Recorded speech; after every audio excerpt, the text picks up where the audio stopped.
It's Wednesday, September 11th. I'm Matt Harmon. Welcome to the Yahoo Fantasy Forecast. It is a hell of a day to talk ball because week one is officially in the books. We're closing the door. We're turning the page to week two. And joining me to do all of that is Sal Vetri. Sal, what's going on, buddy? Yeah, not much. Like you said, this is the exact day that we start. It's like we got all the excitement out from week one. Every single possible play that's happening, you text in your group chats. He got 17 yards. He scored a touchdown. And now we could settle in going into week two. And we actually have a good Thursday night football game to go this week. So, yeah, I'm excited. Yeah, it looks like a great week. Interesting that your group chats are doing that. A lot of mine this morning are debating the validity of IR rules and whether, you should be able to put a player in IR if they're ruled out for just one game. A lot of Christian McCaffrey, Jordan Mason nonsense. That's what's going on in my group chats, which, by the way, Sal, I like IR stuff is my least favorite thing to discuss because nobody can. We're a divided nation as it is, okay? Nobody can agree on IR rules and like what's right and what's wrong. So usually my least favorite thing to discuss in fantasy football. Yeah, it's completely fair. I mean, if you go into some of the group chats, I have some extreme things going on in there as well. People are trying to just get Jordan Mason, who was on their bench, put into their lineup because it's not fair that this McCaffrey news came out when it should have came out on Friday. So we have some of that too. Yeah, well, life is not freaking fair. Okay, welcome That's right. to reality, folks. That is the case in real life, and it's definitely the case in fantasy football. Okay. Reminder, like I said, this really is the pod that we're pivoting from week one to week two. All the data shared today is mostly geared to help you look forward. We don't have a ton of breaking news to discuss on this show as we're taping right now. The only thing actually we are hearing right now is that Mike Tomlin's saying that we're preparing as if Justin Fields is going to be our starting quarterback in week two for the Pittsburgh Steelers, which I don't know, Sal, that makes a lot of sense to me. So I don't think we need to spend too much time on that after week one. I assumed it would be Justin Fields moving forward for the Pittsburgh Steelers. So let's get into the post-week one data dump. Yes, science! My calculations are correct. You're going to see some serious.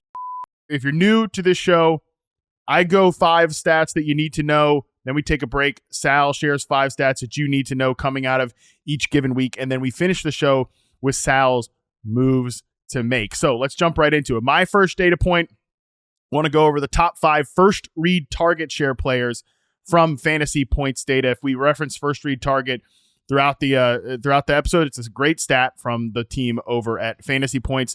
Cooper Kupp leads the way, Sal, with 58.3% share of the Rams' first read targets. Absolutely ridiculous stuff. Number 2 is a pretty big surprise with Jameson Williams at 42.9%. Garrett Wilson from Monday Night Football also ties this at 42.9%. Number 4, another surprise, Quentin Johnston, 41.7%. And then number 5 is Michael Pittman, 38.9%. We'll talk Rams receivers in depth in a second, so we can put a pin in Cooper Kupp's absurd 58.3%. But I want to kind of talk about some of these other surprising names here, Sal, and what stands out to you. Yeah, Jameson Williams up there at 43%. This is what we were hoping to get, like a big breakout game when we got it in week one. We kind of touched on it being like a really good matchup for maybe that to happen against the Rams secondary. And also, I think there's a piece of this that's like the last time Sean McVay played a football game was losing in the playoffs to this Lions team, where Amon-Ra St. Brown kind of went pretty crazy, did kind of normal Amon-Ra St. Brown things. So we had an entire summer, an entire couple of weeks leading up to this to say we can't let that happen again. Maybe that factors into it a little bit. But yeah, if you drafted Jameson Williams in round 10, 11, ideally you started him in week one. If that's where you spend a pick on him in a flex spot, you got the payback right there in week one. Yeah, that's actually a really good point that I hadn't considered because Chris Shula is the defensive coordinator now for the LA Rams, replacing Raheem Morris, who's the current head coach of the Falcons. He was the pass rush coordinator and linebackers coach in 2023 was Chris Shula. He was the pass game coordinator and defensive backs coach in 2022. So obviously has a hand there in planning some of these coverage shells, especially over the middle of the field. I mean, linebackers coach, that Amon-Ra St. Brown, because of his role, typically gets covered by a lot of these linebackers, right? So, and certainly Sam Laporta, the tight end, that's the area of the field where he's operating. So I hadn't really considered that as a theory as to why, and I don't know about you, I haven't gotten a chance to actually go back and watch the film on this one yet. It's definitely something I want to do at some point before the week gets started here. I got to go back and look at some of this Jameson Williams stuff, but haven't really exactly seen the coverage plan, but I hadn't considered that as a reason why St. Brown was a little quieter. Do you have any level of concern about St. Brown or Laporta going forward? Because the one thing I would say is that I don't expect Jameson Williams to be up here at 43% every single week. But if he does have a serious role in this offense, Sal, it at least, I think, should force us to slightly recalibrate the ceilings of guys like St. Brown and Laporta, who were drafted as top 5 options at their positions. Yeah, I would say I'm not concerned for Amon-Ra. Maybe, if he drafted like a Laporta in round 3, he started to fall into round 4 later in the summer. That's maybe where I start to get a little bit of concern if Jameson Williams is going to be schemed in, if he's going to have these explosive plays. But it was just 1 week. I wouldn't be shocked if this is the best game that Jameson plays all year. So it's not something that I'm jumping up and down and I'm panicking over. Yeah, I agree with you. This could be easily the high watermark of Jameson Williams' season. But again, I think if he's going to get schemed into these looks, if he's going to get those routes over the middle of the field, I do think it will either eat into one of these two players. My instinct right now is that I'm with you, that St. Brown is such a good and established rock of this offense. Where he runs routes and where Jared Goff wants to throw, those overlap so perfectly. I think he will still have that high floor and high weekly ceiling perspective. Because look, this is one of the best offenses in the NFL. I always come back to those Broncos days with Peyton Manning, where it was like, who won your fantasy league? Who drafted the most Broncos? I do think there's a chance that could be the Lions this year. If you drafted, and you got to pay up for most of these guys, except Williams and David Montgomery a little bit, that could just be the answer to fantasy this year. Is who drafted the most Lions?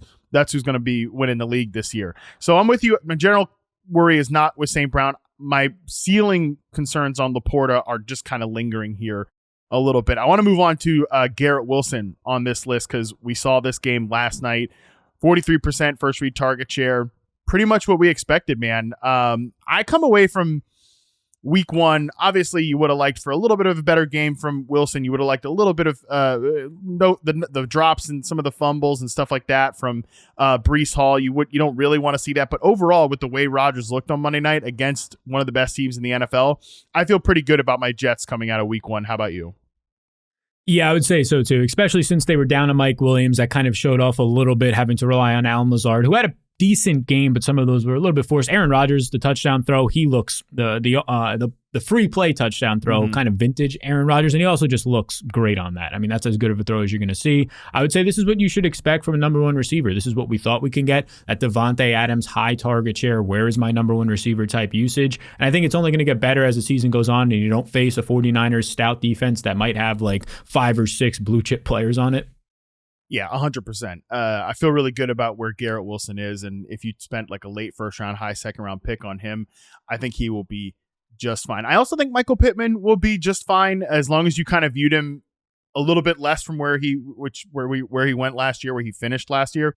I think this is totally fine. But before we move on to the Rams receivers, I do just want to touch on Quentin Johnston being up here. I don't know if this really matters for fantasy, because if you dive into the stats specifically, he's up there in terms of percentage of first read targets, right? But he had 5 first read targets because the Chargers, not surprisingly, didn't throw the ball that much or run that many plays in week number 1. But I think it's just at least a good sign. Not that people care about Quentin Johnston really in fantasy, and I don't think he's like somebody you should be picking up or anything like that, but I like the way he was used. I like the way he got yards after catch opportunities. Just makes me kind of feel a little more bullish about this Chargers coaching staff, that they had a better use for him than the Chargers coaching staff last year. Yeah, I think there's something to it. This is a guy who's a talented player, a first-round pick in the NFL, a big body on the outside that we heard this offseason. Greg Roman, Jim Harbaugh basically said, yeah, this guy wasn't used properly last year, and we're going to try and make that happen this year. DJ Shark hits, I believe the PUP list might have been IR, but he's going to miss at least. Yeah, so he's going to miss at least 4 weeks, and this is going to be Quentin Johnston's role on the outside. There's also something to be said that maybe Josh Palmer, we haven't really thought this through as much in the offseason, at least on my end. If he's going to be viewed as a number 1 outside receiver, he has to face number 1 outside cornerbacks, and maybe that's something that can go into just Quentin Johnston seeing a less threatening cornerback and Herbert feeling more comfortable looking that way. Again, it's just 5 targets, so we'll see. Yeah, he still looks like the team's X does Quentin Johnston, which probably isn't the best use for him. I do think he's a player you kind of want to get moving pre-snap, and maybe there will be more of that throughout the course of the season.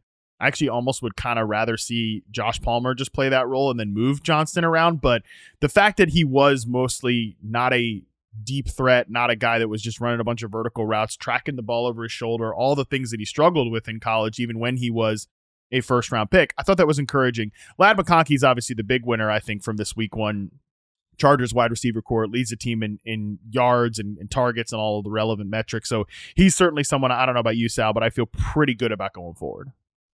Yeah, McConkey would be the biggest riser in the receiving core. I was going to say offense, but there's a J.K. Dobbins out there. So yeah, Ladd McConkey is the biggest riser for me for sure coming out of this. All right, let's move on to my second stat here, and this is the route participation for the Rams pass catchers in the wake of the Puka Nacua injury. I think this is one to really discuss. Puka obviously is on IR. He's going to miss at least 4 weeks.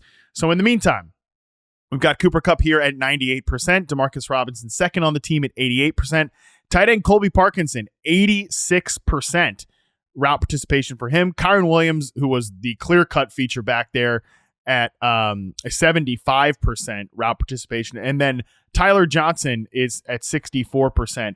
I've been asked a lot this morning, Sal, how I feel about these Rams wide receivers. I want to get your take.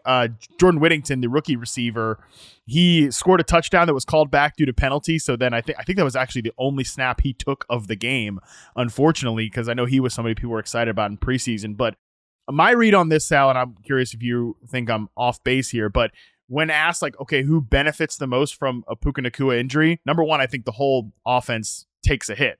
Cooper Kupp, yeah, he's going to get a boatload of targets, but the offense is not going to be as good without Puka in there because I don't think any of these other guys really, A, fit into that particular role that he has, and B, are true needle-moving players. But I've generally said that Robinson is the receiver that I want after Kupp, just because I have proof of concept of his role in this offense, as opposed to a guy like Tyler Johnson, who we kind of saw one big play from, but that's about it in week one.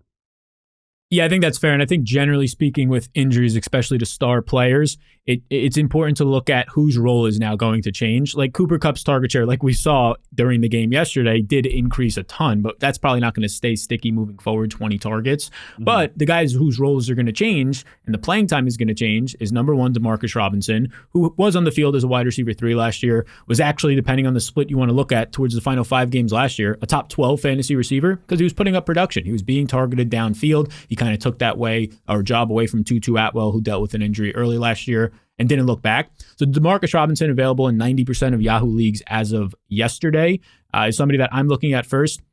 And then, yeah, if Tyler Johnson's going to be on the field more, if he's going to be somebody that starts to play 60, 70+% of the snaps in an offense that wants to use 3 wide receiver sets in your deeper leagues, which I do believe a lot of people listening are probably in those if Demarcus Robinson's already gone or probably a number one waiver, I think Johnson's fine. This is a guy in college who had 2,000+ yard seasons. We saw it in 2021 a little bit with the Bucs. He had some things going his way when he got to operate out of the slot. So maybe in another talented offense with a quality quarterback, we can see that this year. Yeah, he's definitely a guy that there were some draft nicks that were very excited about. Tyler Johnson. I never really had a strong take on him as a player.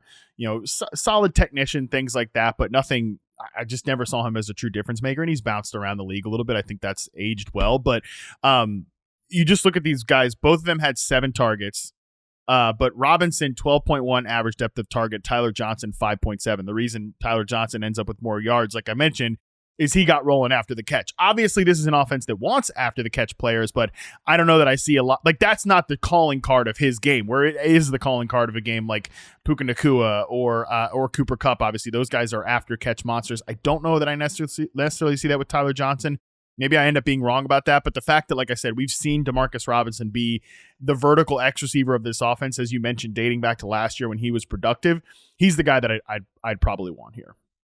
Yeah, I agree. He had, I believe, 14.3 yards per reception, Robinson, last year. That is a career high, if I'm not mistaken, for him. And I think Sean McVay is going to use him in a similar way this year, adjust a little bit with Nacua out, but I think he'll benefit the most. Yeah, and if you're digging deep at tight end, I don't mind throwing something at Colby Parkinson, too, who was a clear-cut tight end one ahead of Davis Allen with Tyler Higbee out of the mix. All right, point number 3 here.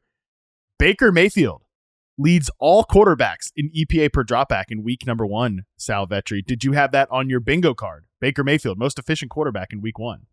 Yeah, definitely not on any bingo card in the entire place that I was playing bingo. I don't think anybody saw that one coming. But yeah, it completes 80% of his passes, 310 total yards, 4 touchdowns. All 3 starting wide receivers find the end zone. Everything's great. Everything's gravy. My first takeaway is it wasn't all Dave Canales, maybe. Liam Cohen knows what he's doing, the new play caller. My second takeaway is Baker got $100 million and still looks pretty good. So that's something to point out. He's still motivated, wanting to play some football. And then the third thing I want to say is if Daniel Jones next week against this Washington Commanders secondary does not do something, you have to burn it all down in New York. If he doesn't do something against this Commander secondary, you have to burn it all down. Yeah, let's go on point number 3 there, because the big thing here, I'm with you that, and I want to talk about the Bucs offense and sort of how it's set up right now at this point. But my biggest takeaway watching back that game and watching a little bit of it live too is, yeah, the Commanders might have the worst defense in the league. And Dan Quinn, he's a defensive coach, but you know, I remember talking about this on an episode of Football 301 with Nate Tyson and Charles McDonald. Like, you look at that defensive depth chart, and there's some guys that are interesting. Like, oh, Frankie Louvu from the Panthers. Wonder how they're going to use him. Jeremy Chin, oddly enough, from the Panthers. I wonder how they're going to use him. Mikey Sanders still, their nickel cornerback that they drafted. Interesting prospect. They still have some guys on the defensive interior that they paid. But then you look at spots where it's like Cleveland Farrell's our number one edge rusher. They're doing the they're doing Bobby Wagner in the year 2024. And then, yeah, some of the personnel on the outside from a cornerback perspective, pretty troubling. I don't know. I'm very confident in my fantasy players going against this Washington defense going forward. I'll put it at that.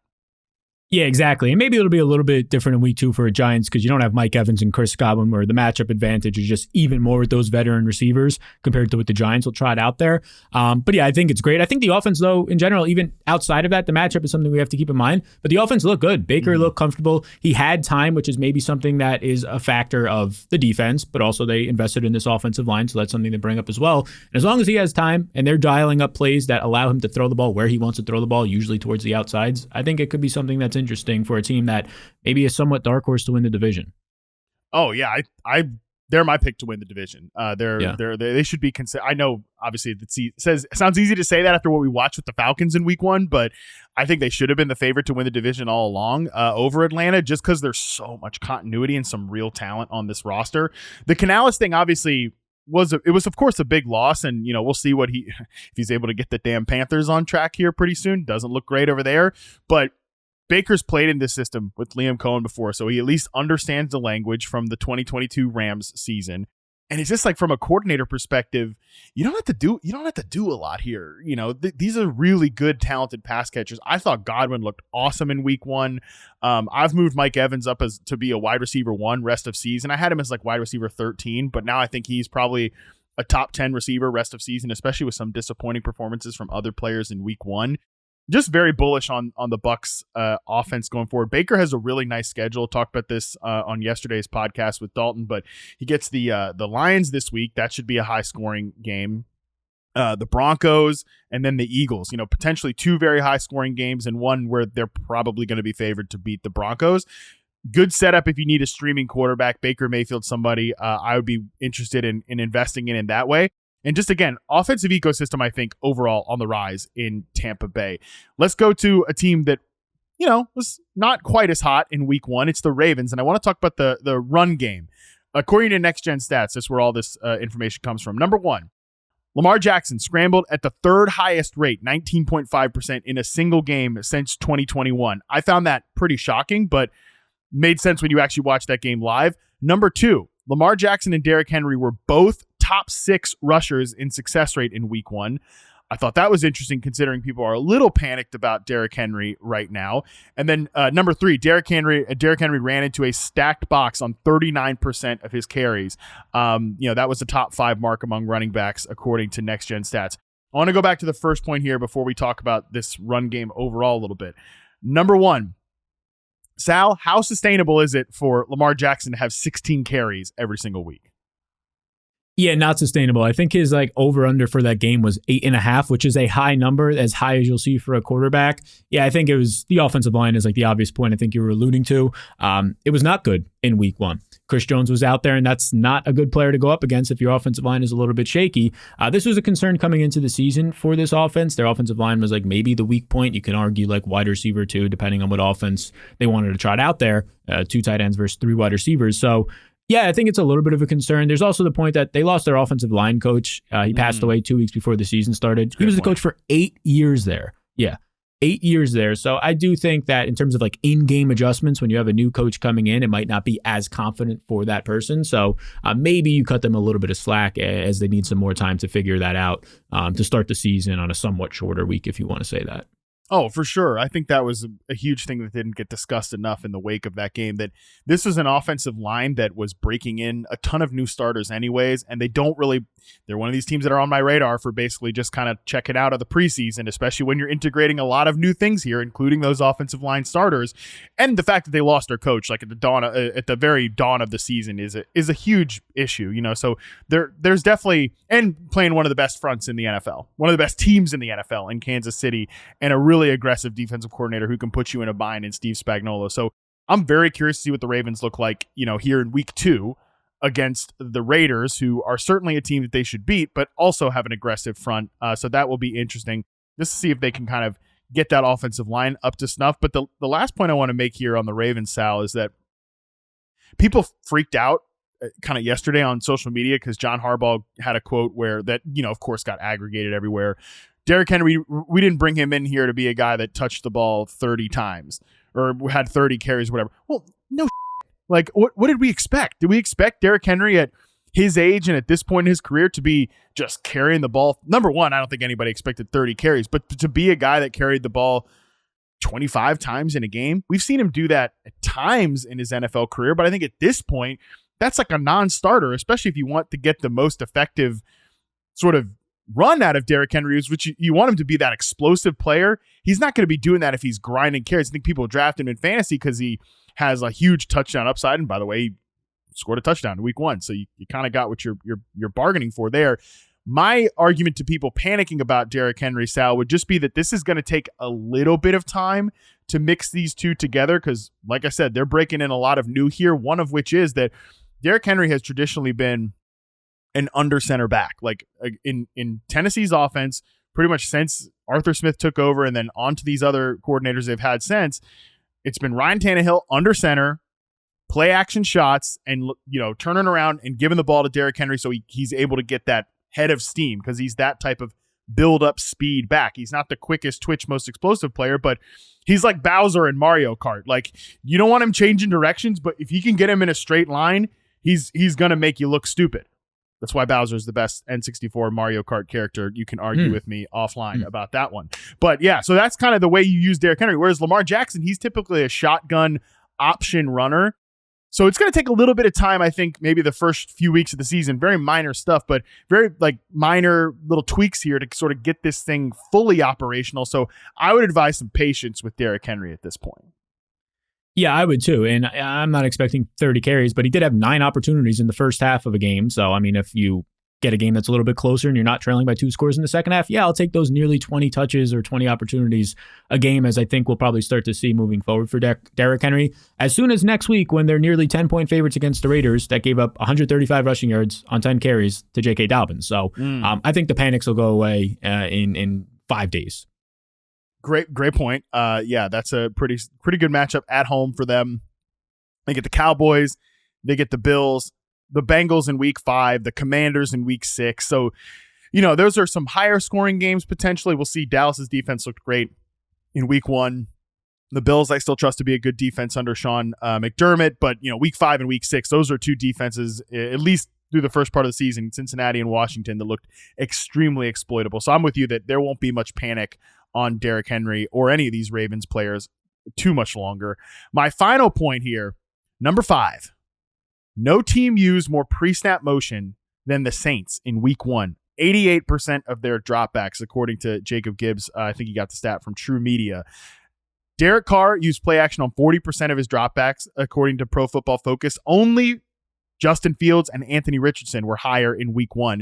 This is important, Sal, because not only were the Saints dead last in pre-snap motion last year, Derek Carr also ranked dead last among starters with 14.8% of his dropbacks on play action in 2023. So huge reversal here. And I bring this up because I think people will quickly just dismiss what we saw from the Saints, kind of an offensive explosion against the Panthers in week 1. And that's probably the right thing to do. But I would argue, let's meet in the middle here a little bit, only because I wrote a long article that everybody hated on Yahoo this offseason about why I thought the Saints offense was a little bit more interesting, because I expected these wrinkles to be implemented by Clint Kubiak. We saw it in week 1, again, albeit against a horrible Panthers team that borrowed from the defense to make the offense better, and it looks like the offense is just as bad as it was last year. Not a good team building sign in Carolina, but from a defensive perspective, I get it. They're not going to be one of the better units in the league, but the fact that we saw these wrinkles from the Saints on offense at least makes me want to be open-minded to, we could see some better performances from Chris Olave going forward. We could see some maybe weekly usability for Rashid Shaheed and some of these players in New Orleans. Yeah, look, I think that when you look at the Saints roster since last year, the skill position players are basically like all the same. Wide receivers are still there, running backs, the quarterback, you still have the Taysom Hills still there. Everybody's the same. The only thing that changes is your play caller and Clint Kubiak, and then you go out and you drop 40-plus points, the most in week 1. Like, yeah, if there's smoke, there's probably some fire there. I think the Saints did a good job, at least in week 1. Against the Panthers pass rush, that's maybe not the most threatening, but scheming out their offensive line, which is the weak point of their offense and potentially can be the downfall of their offense, I think they did a good job scheming it out via all of the motion, via the fact that we also saw some more play action like you were mentioning. And this big of a change is an obvious change in philosophy, and when it pays off in week 1, it's something we should make note of. It makes me want to buy Chris Olave, who had like 2 catches for 15 or so yards in week 1, who's probably getting a lot of his fantasy managers a little panicked. Somebody that I want to look out for in the trade markets heading into week 2. Yeah, producer Colin is reminding me that I think I must have said on the recap show, like, dear myself, don't take anything from this. It's just the Panthers. I get it. I know I said that. But just thinking about, these were the things I wanted to see from New Orleans offense. I'm not saying that Derek Carr is throwing 3 Sal, we're not going to see Derek Carr throw 3 touchdowns every week. And did you see him, like, he was literally like talking shit. He had 3 fingers up at JC Horn, which was pretty electric for Derek. Not a good start to your season if Derek Carr is like is dunking on you in week 1. I thought he was going to strongman. I thought he was going to give him the strongman at some point too. It's crazy.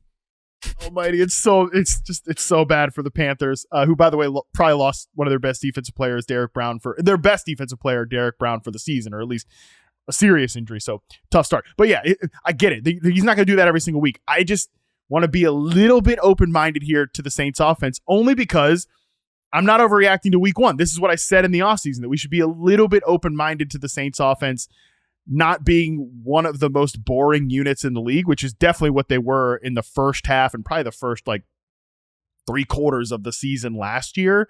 There are some decent players here, and I would just note one thing. You brought up the offensive line, which is a great point.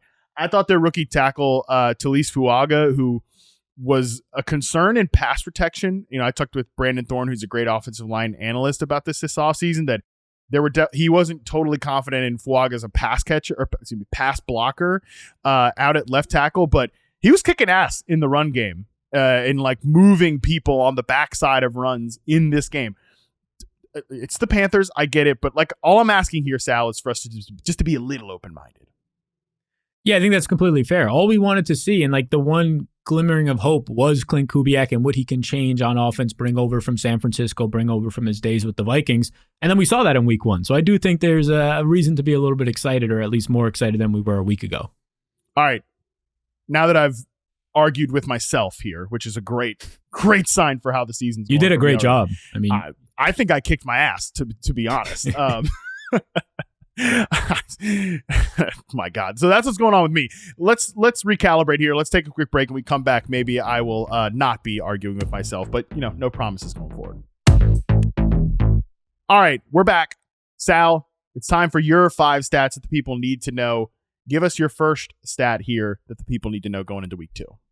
Yeah, my first stat is the Bills' first read target shares, and this data comes from Fantasy Points, and it's led by Keon Coleman, a 31% first read target share. Khalil Shakir had a 13%, Curtis Samuel 13% first read target share, and then Dalton Kincaid at 6%. The takeaway here for me is great news for Keon Coleman, who played 100% of his snaps, all 27 routes on the outside. He led the team with 4 catches, led the team with 51 yards and 5 targets.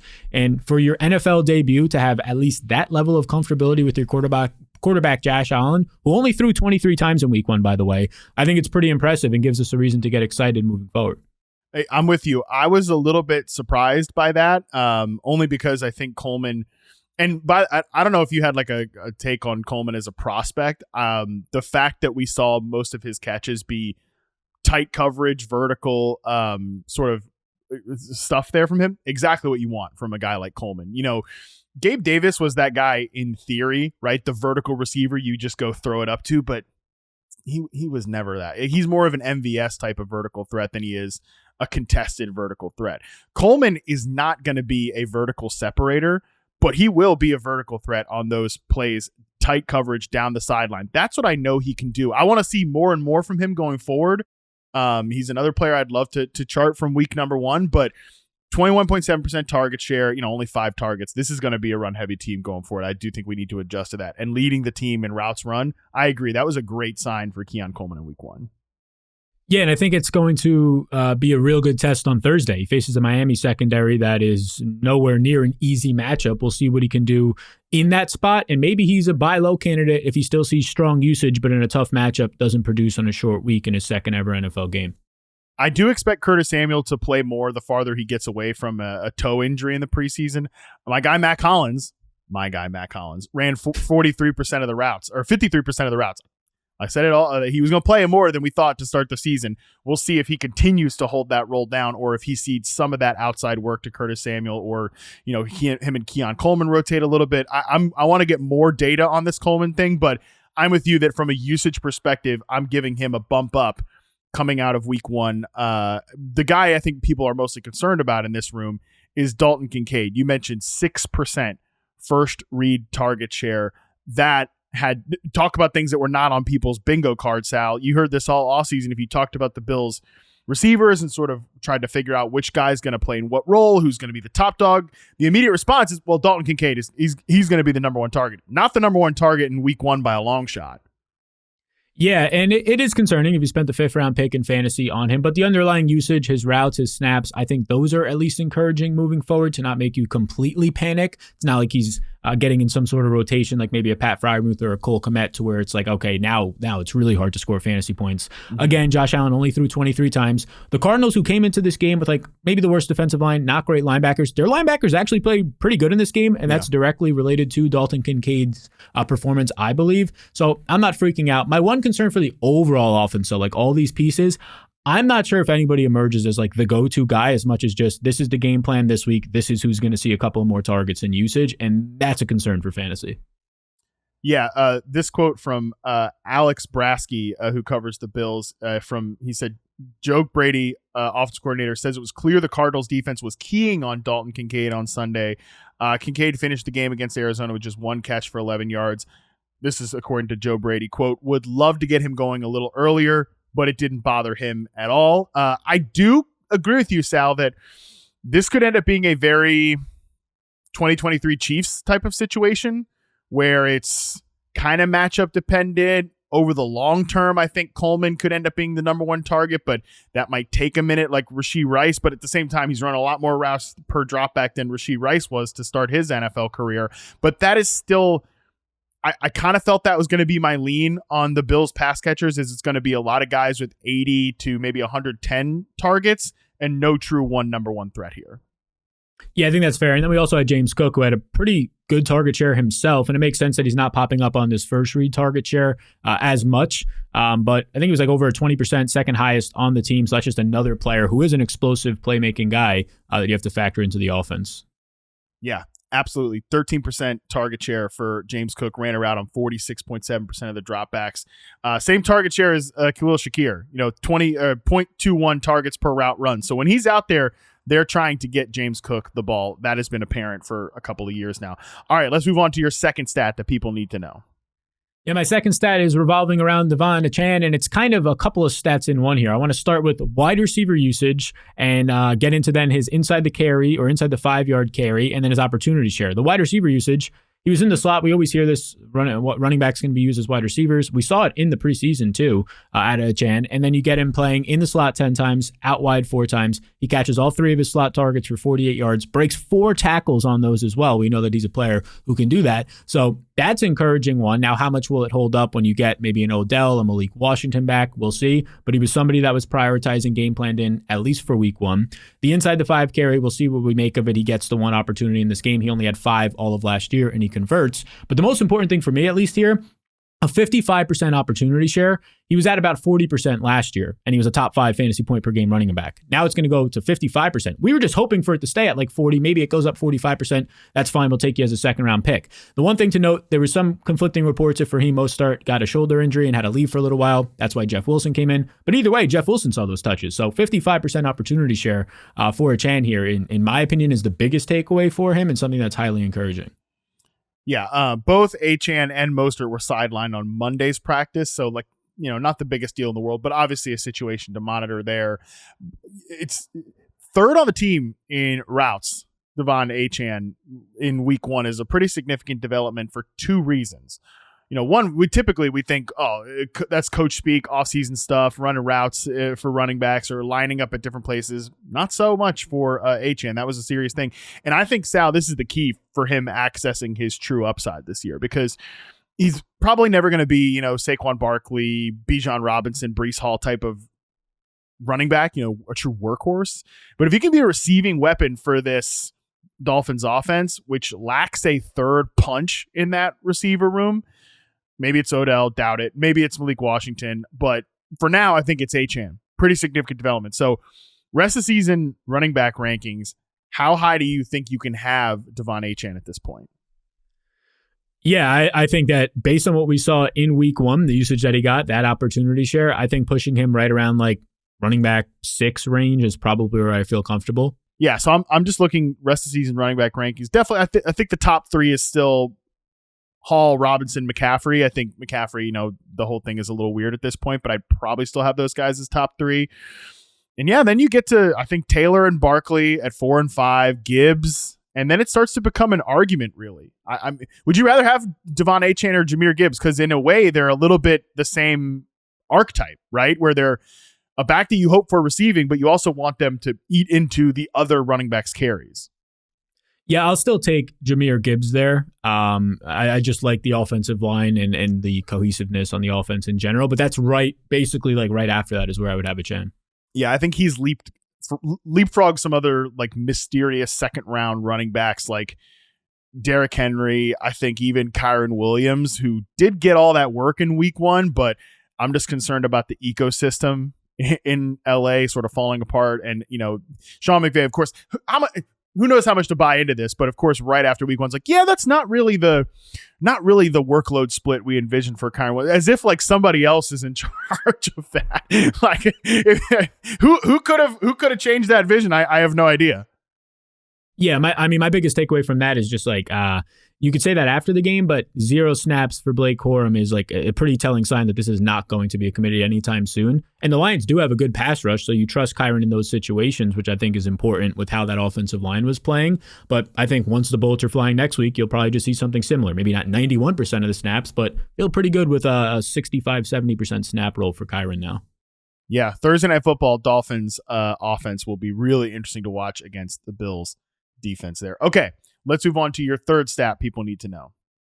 Yeah, my third stat I think is actually really important, and it's the Browns offensive line gave up a league-high 24 quarterback pressures in week 1, and there's layers to this. The discourse coming out of the game is maybe you're going to get Jameis Winston starting, whoever's going to be the starting quarterback. If you're pressured 24 times without your 2 starting tackles, those guys were kind of quietly ruled out for this game. Against the Cowboys pass rush, Marcus Lawrence, you're going to talk about Micah Parsons, that's a brutal spot to be in. There's just no time to throw the ball. Quarterback play as well for Watson wasn't great. But I think what you're going to get moving forward is much better matchups when these offensive linemen, these tackles start to come back. And I think that they're going to be coming back as soon as this week. They were pretty close in practicing. And that's going to be a situation where the offense will probably average more than 3.3 yards per play like they did in week 1. So I'm trying to buy Jerry Jeudy and Amari Cooper. If Judy's on waivers in your league, I'm trying to pick him up because I think these guys, especially with the David Njoku injury, are going to have much brighter weeks ahead. Kind of shocked me to see that Elijah Moore ran the same amount of routes as Amari Cooper.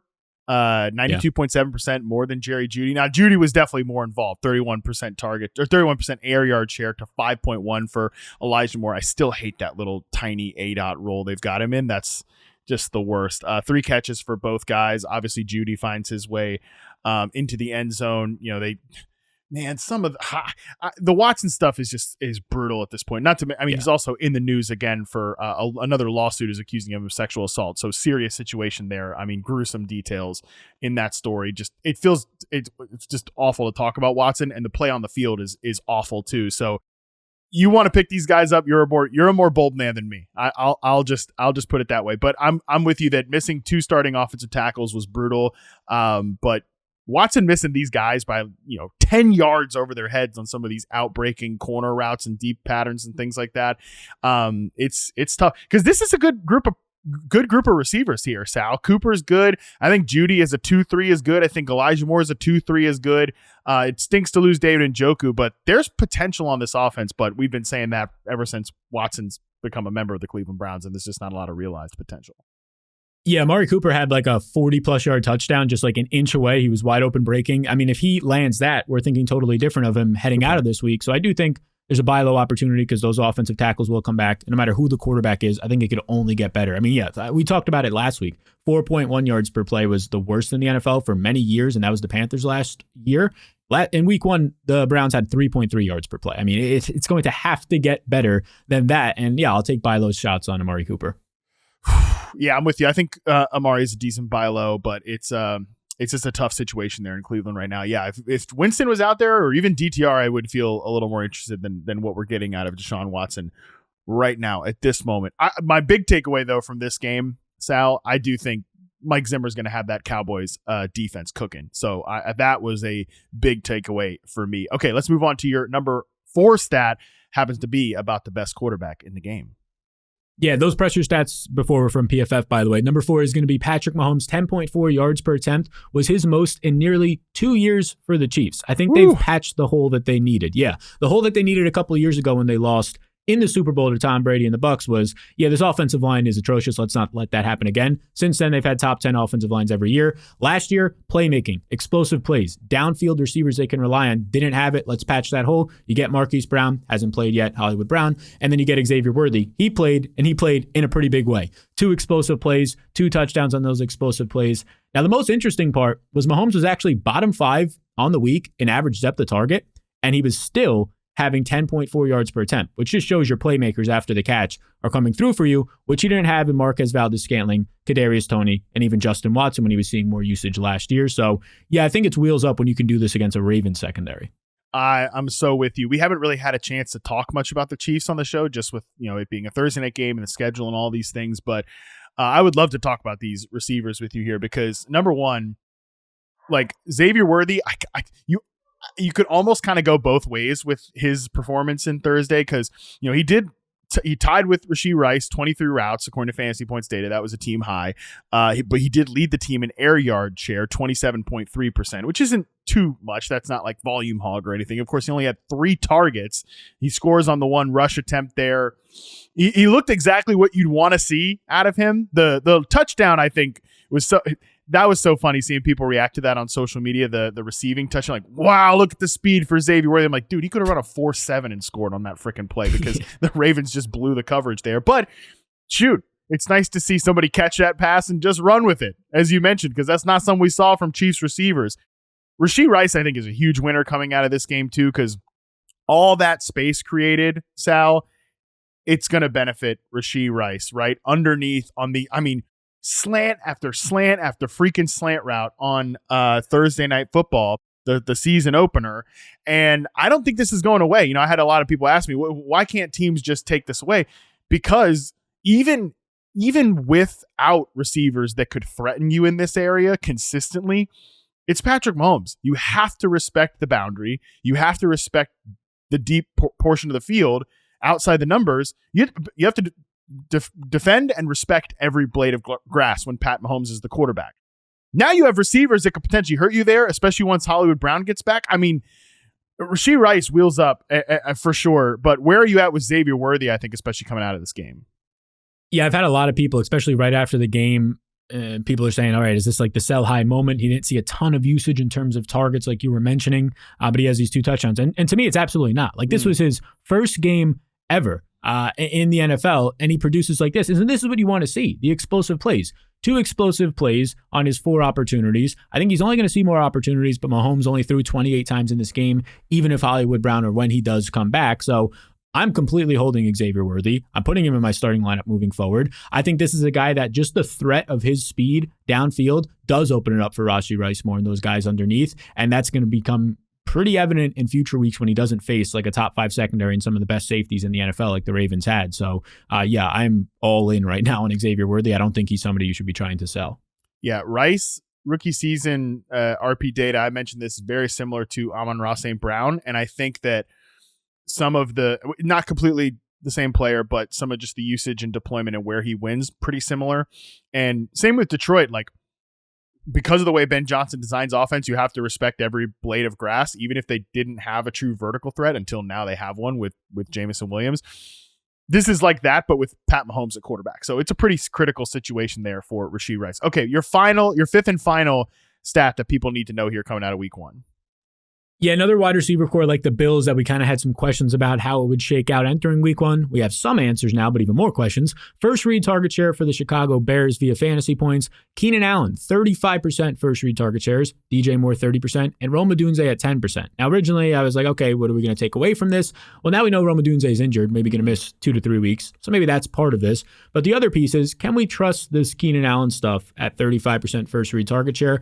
My first thought, and I want to see what you think about this, is if you watch the game, the Bears offensive line was supposed to be maybe above average, right around average. Didn't look good in week 1. Is that the reason why you're throwing more targets quicker to the slot to Keenan Allen? Are they that much? Are they really that valuable if there's not much downfield usage to them and they're just kind of panic throws? So I kind of want to get your thoughts on this Bears receiver room with all the news now we have about Rome Odunze as well. Yeah, the Odunze absence stinks, especially because he just kind of got ran up on while he was blocking for a run play. But the Keenan Allen usage is interesting because he only ran 23 routes, same as Rome Odunze. DJ Moore ran 30, so he was clearly the number 1 target. But Keenan Allen, 10.9 average depth of target, 42.2% air yard share. It wasn't just these like Mickey Mouse looks for Keenan Allen or quick little layup looks. They were actually trying to get him the ball down the field, which I could sort of talk both ways on. I don't think that's the best way to use Keenan Allen at this point in his career. I think he should be mostly a slot player. I think he mostly should be a layup target. But it is probably good news, from a fantasy perspective, that he was in that. He's getting all of those looks, right? That Caleb was looking for him down the field. I just don't think that's the best way to continue to use him. I think you switch those ADOTs between DJ Moore and Keenan Allen because DJ Moore was at 7.8. I think it makes more sense if those are reversed. What I also thought was interesting too, if you just look at where these guys ran their routes from, DJ Moore, again, clearly almost an exclusive outside receiver, 73% of his routes from the outside. Rome Odunze, 39.1% routes out wide, 60.9% in the slot, and that's the exact same usage that Keenan Allen got. So if anything, with Rome out of the mix, I do think Keenan's role just kind of crystallizes here. So he's still, like, for the next few weeks, he's probably somebody I'm going to be looking to start because I do think they will bring his route tree closer to the line of scrimmage to account for some of those interior offensive line issues. So I imagine we see a very different role for him in week 2, and that would be something I'd be willing to buy into. Yeah, tracking the week 2 usage, especially without Odunze in the lineup, would be pretty key. And then I'll also just say, even if you're in a shallow league, not the time to be dropping Rome Odunze. I know the Bears offense didn't look great in week 1, looked pretty poor. Williams was all over the place, not great protection, but just hold on to him. Should only be a 2 to 3 week injury is what early reports are saying, and he can come right back to play with no production dip. So hold on to the rookie. Yeah, there's a chance maybe he gets held out, through the bye, which is in week 7. But if not, you got the Rams in week 4. You got the Panthers in week 5. Jacksonville, I was impressed with their defense in week 1. They ran a lot of man coverage, but we'll see. Then of the bye in week 7, you come back and you get the Commanders. You get the Cardinals. That's a great little setup there coming out of your bye in week 7. And these guys, Rome Odunze, Caleb Williams, they're all looking to get post-bye rookie bumps. All right, we'll take one final break here when we come back. Sal's moves to make coming out of week number 1. You're going to want to hear this as we move through the season right after this. All right, Sal. This is your area. This is your wheelhouse, baby. I'm going to pitch you some fastballs here, and you're just going to knock it out of the park. So give us your first move to make coming out of week 1. Yeah, move to make. We kind of touched on this earlier, but I'm trying to buy low and trade for Derrick Henry, who on Thursday Night Football, way back on Thursday Night Football week 1, he had the nice start. He had the first touchdown early on. He's looking great. And then he only sees 5 second-half carries because they're trailing by multiple scores. So now you might get concerned. Justice Hill is on the field, 54% of the snaps, seeing 6 targets. Is this more of a split backfield? I don't think so. I think you face Patrick Mahomes and the 2-time defending Super Bowl champions, and you're not going to be a 2-score underdog in the second half most weeks. As of right now, depending on where you look, the Ravens are only underdogs in 1 or 2 of their games the rest of the year. I think that's going to benefit Derrick Henry. I think this offensive line, as we mentioned earlier with the passing of their coach a couple weeks ago, I think they'll only get a little bit more cohesiveness and at least some more adjustments as time goes on. And the matchups are just going to get easier, like we said, in week 2 when you get a 10-point favorite or so against the Raiders defense. So this is the guy that I think right now is your only chance to buy low on him. Maybe he's not that top 15 overall value pick, although I still think he has that upside that you were taking in the draft. But if you can like shop a 4th-round pick that you took for him, somebody in maybe like the James Cook, Rashad White range, somewhere in there, some sort of package, I think Derrick Henry is somebody to be targeting. I love that. Yeah, he to me is still, I had him as kind of a top 6-7 running back on the season. I think he's still a top 6-7 running back. He's not going to be a first-round value. That's aggressive. He probably has to score a bunch of touchdowns to pay off first-round ADP, but I just don't think that's the expectation for him. Like I said earlier in the show, more patience here with Derrick Henry and letting these 2 rushing styles sort of blend together would be my advice on this one. I also love the advice you've got here on your second point, which is to buy a certain receiver who wasn't the one to eat in week 1, but somebody that you think should going forward.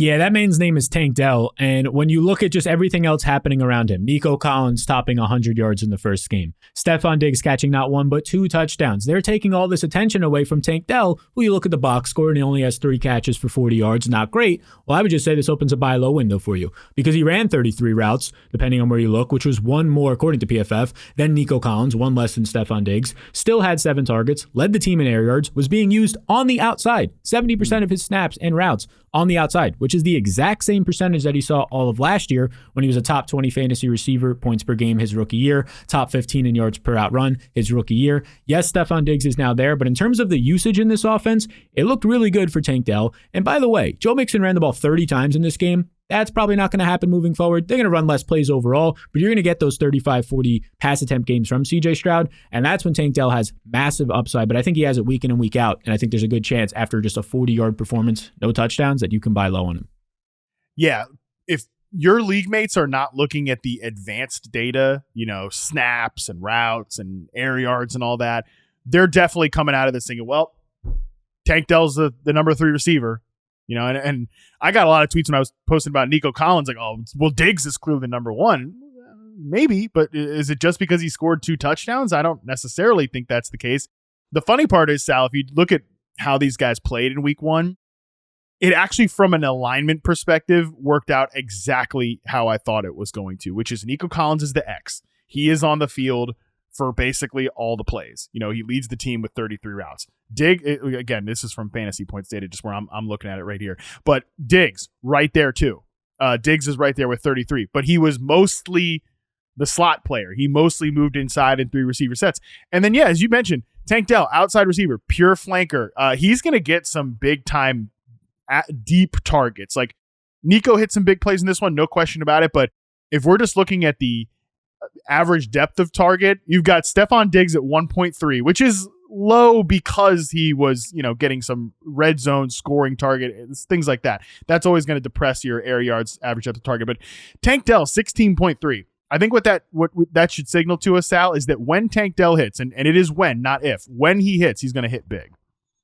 Yeah, he's going to hit big. This offense is just set up for it. The offensive line looked better. CJ Stroud, we know what to expect there. He's going to hit big. And you mentioned it. The advanced stats, I don't think your league mates are looking at those. Like the listeners of this, you're sickos. You listen to these podcasts in the offseason. People interacting on Twitter, you know all the advanced data. You're sickos. You follow all the people who post those stats. But look, believe it or not, I go out into the real world sometimes. And when I go to the bar, as recent as 2 days ago, I'm getting asked by my friends if they should drop Tank Dell after a 3-catch, 40-yard performance. And the answer is just absolutely not. Look, mind you, this is the exact same league where back-to-back picks in the first round of a non-super flex draft CJ Stroud and Austin Eckler went this year. This was a week ago. And we love Austin Eckler here, right?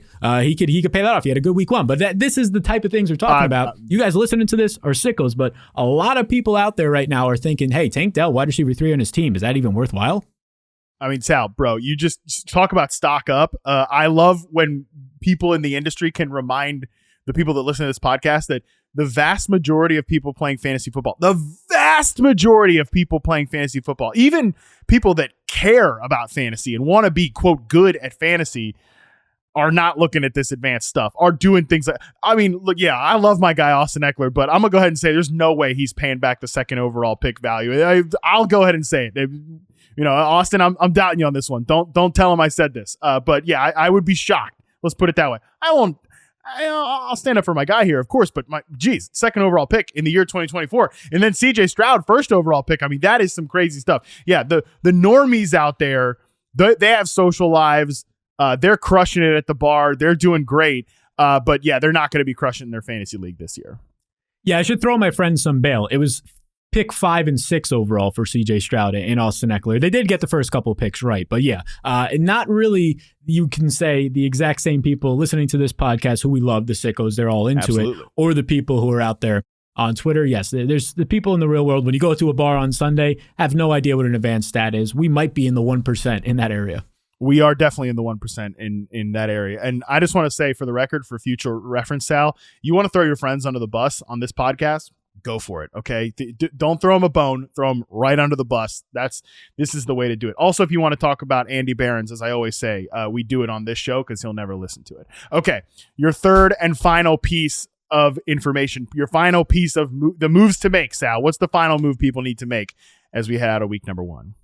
Yeah, what if I told you there was a running back who scored 0 points in week 1, and he's not going to score a point for at least another 3 weeks, but you should be trying to trade for him? It's a rookie on the Panthers, and that's Jonathan Brooks. And here's the deal. The Panthers offense didn't look great in week 1. I think part of that is, the Saints defense was better than we expected, but it didn't look good. There's really nothing to say from that. But we're hoping week 1 to week 2, you get that jump, that you get some big adjustments there. They face maybe a little bit of a worse defensive line, and you can get some things looking good. But the most important part for Jonathan Brooks is Chuba Hubbard, who we've talked about in the past here. He didn't have a good week. He actually started splitting the snaps with Miles Sanders. They like Sanders more in some passing down situations, it seemed like. So nobody stood out from that regard, meaning that as of right now, when Jonathan Brooks starts to come back, if you're trying to send a trade right now, it looks like he could be a full workhorse back right when he comes back, or at least has less competition there. And I know the offense looks bad, but Chuba Hubbard in this bad Panthers offense last year was a top 12 back those final 7 games of the season, because you can just pick up receptions, a touchdown opportunity here or there. And I think Brooks is a more talented back than Hubbard, at least as a prospect. So he's somebody I think you should buy low right now before he starts that anticipation of, he's only a week away, and then the manager doesn't want to trade him.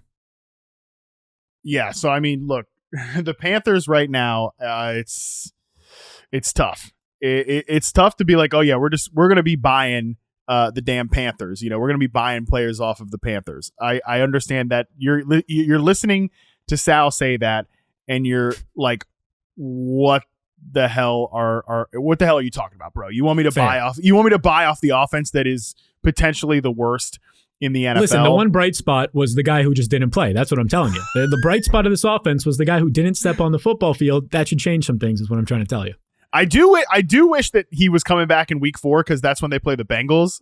Could you imagine your first career game you get to play against that soft Bengals front? That would be pretty electric. I wish he was coming back for that game, but he can't come back for that one. So I'm with you, though. I get it, because then they get the Bears, they get the Falcons, they get the Washington Commanders in week 7. There's definitely some gettable matchups in the Falcons and the Commanders there. So he could certainly be he could become a must start rather quickly. Totally get that.